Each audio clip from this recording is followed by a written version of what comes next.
The sun penetrated the blue-green sea over the reef in shafts, like church light, clear to the reef. Those are words of novelist Thomas McGuane about the sea that calls to us.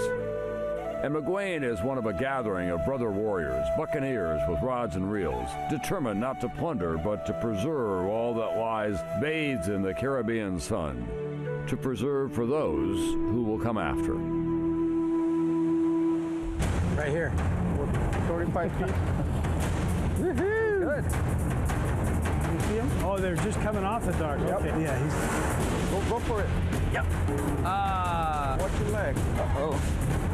Damn. I said it. Good work. Hey, tarpon. Off the country of Belize in the western waters of the Caribbean lies a trove of living silver. Silver that slashes and leaps at the end of an angler's line. These are the tales of a band of those anglers joined together on a quest for silver, a quest for adventure on the flats and the open seas, and a chance to learn about and give back to this wild treasure. These are the tales of Buccaneers and Bones.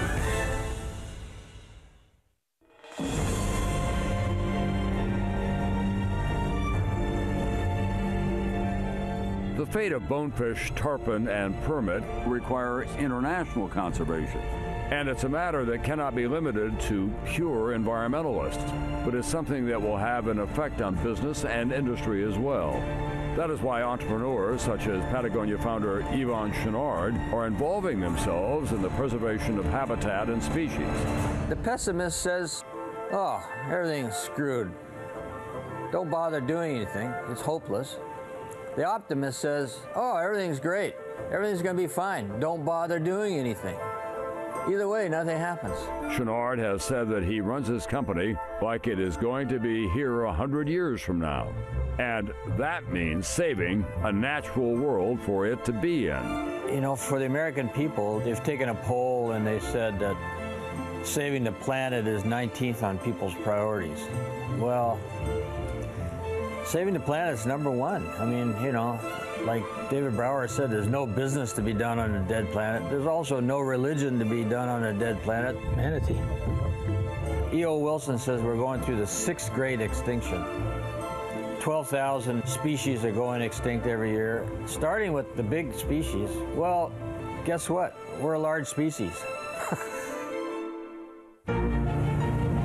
We come down to enjoy each other, enjoy the fishing, and do something, you know, for conservation, to give something back.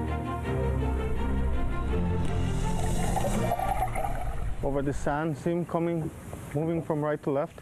What, 100 feet? You see him? No, I didn't see him. Yeah, he rolled about 11, about 100 feet. Pleased to meet you. Won't you guess my weight? Oh, I love fishing with these guys. I mean, they're all really great friends, and it's worth it just to do that. He's moving left. Right here. What, 35 feet? It's moving from left to right. Short and fast. I want it short and fast. Come on. Get it. Fast again. Wow, look at them all. What the? Boy, he disappeared. This whole setup is the worst. Is it? Yeah. I got to go back to the other one. I can't cast this thing at all. It just plunks. The right rod for the right job means having plenty of them at the ready. An angler has to be prepared to switch instantly to that 12 weight when the dark shadow of a cruising tarpon falls across the marled bottom. I see 2 of them, 3 of them on the edge of the dark on the clear at 10. Going away. There's 3 of them, 4 of them. They're 20 feet to the right. There's 3 right here. I think there's 2 more to the right. They're going away from us. Strip it a little faster.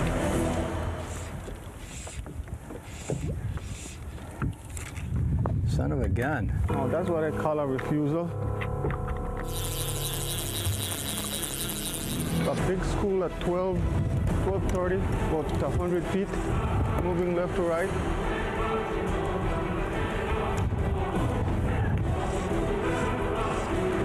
spook.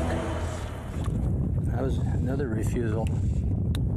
You got more refusals than a hooker with a clap. You awake now, Yvonne? It got your attention. I am. Are these the resident fish here? These are resident. Oh, no wonder they're spooky. They've seen a lot of flies. They've been fished at for so many years that they're hard to catch. You just don't get many shots, you know. In economics, as in angling, the pursuit of silver can be both rewarding and taxing.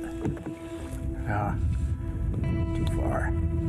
This is like bone fishing for tarpon. Yeah. Goes to the flats. Yeah, like ghosts. They're way out there. They escaped. On the Marls of Abaco, author Tom McGuane shares a boat with bonefish and tarpon trust Aaron Adams in search of bones. Well, it looks like we're in the right place anyway. It's beautiful with these mangroves. The most fundamental meeting of land and sea is in the mangroves. Mangrove forests are simply some of the richest and environmentally most complex ecosystems on the planet. They support a web of life that spreads from large mammals, including the ones called humans, down to the level of crustaceans and beyond. The increasing speed of the loss of the mangroves is one of the most critical environmental issues of the day. Line issues here. Pick it up, go some more to the right.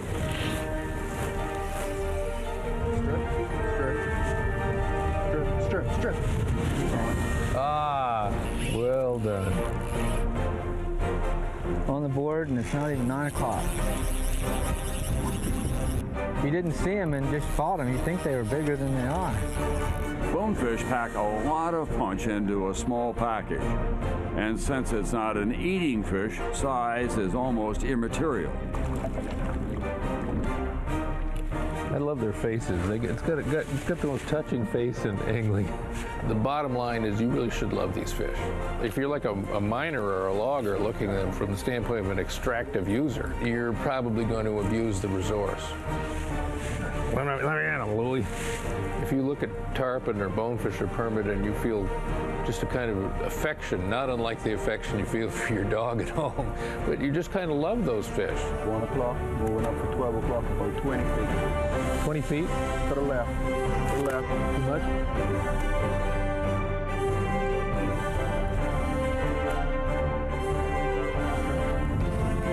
She's on it. Stop. Don't strip. Lift it there. Woohoo! Pretty good. He's not sure he's hooked yet. There he goes.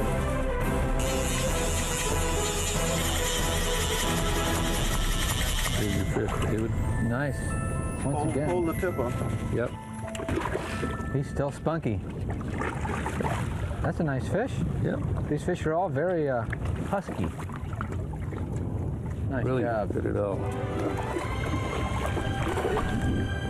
Your heart must be singing knowing you're back in the gun seat. That's fast. Exactly. Good school. I don't see him. Just cast. Farther? Oh, I see him now. I just spooked him. Strip. See the fish pop. See and like 1 o'clock. Oh, I see him now. Pointing away. It's a tough shot.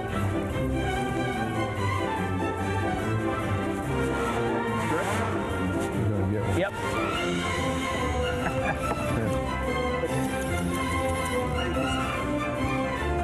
A lot of blue on their fin. Is that all the time or just certain times of the year? All the time here. Wow. You know, the other thing that we found with the research, and this is true of all fish, if you're going to revive them, always make them go forward.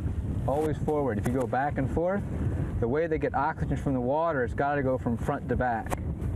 Okay, because the gills take the oxygen out of the water as it goes front to back. So, like when you have them close, and you have the leader and you want to revive them, you can just, pass them around in a circle, lead them around. When you get through with that bonefish, let me light it and smoke it. Now, Tom, if we're getting too many fish and you start to get worn out, you just let me know. Okay. All right? Don't hold your breath. Out on the flats, Yvonne Chenard and Bill Klein continue their hunt for tarpon. Yeah, nice happy rolling tarpon. Got my mojo working. On the flats, there's no such thing as a one-size-fits-all fish or one-size-fits-all tackle. Bonefish chase shrimp and crabs in mere inches of water. In the deep blue channels, great tarpon hunt down free-swimming bait fish. Rods, reels, and flies have to be as variable as the many species and as changeable as the tides and temperatures. For Bill Klein, hunting fish on the flats is like rehabilitation. It's all about the willingness to change. Tarpon fishing, the reels become super important because you need that good drag system. Because obviously you got a big fish pulling you around. A lot of porpoises around too. Look at 10 o'clock, about 100 feet. See that dark thing on the bottom? That tarpon seems to be coming towards us. Can you see him? Oh, they're just coming off the dark. Yep, Okay, I can see him. Yeah, he's... Go for it. Up, little shy. You need a little more line. He's coming again. Lead him a little bit. Oh, come on. Get that line shorter. Right there. That's a nicer fish, too. Not quite enough. Damn. That's a nice fish. Yeah. He swam right under it. That was frustrating. And stay out. Son of a gun. Threw it real far when the fish turned, was stripping it in, then he started to come back. Had too much line, tried to strip it in to get it just right. He kind of cruised and saw the boat and off he went, so that was a big fish too. Tarpon is absolutely a spectacular fish. To see, you know, these large shapes coming at you, and you're throwing this little tiny fly in this huge ocean, and you're figuring, are these fish even going to see it? Fish don't want to come out and play. I guess that's why they call it fishing and not catching. Why be an optimist about these things? Ahead lies the wide array of flat species, beckoning buccaneers. Yeah. Nice fish. Yes, it is. Chunker. Man, they're broad fish here. Oh, she's gone.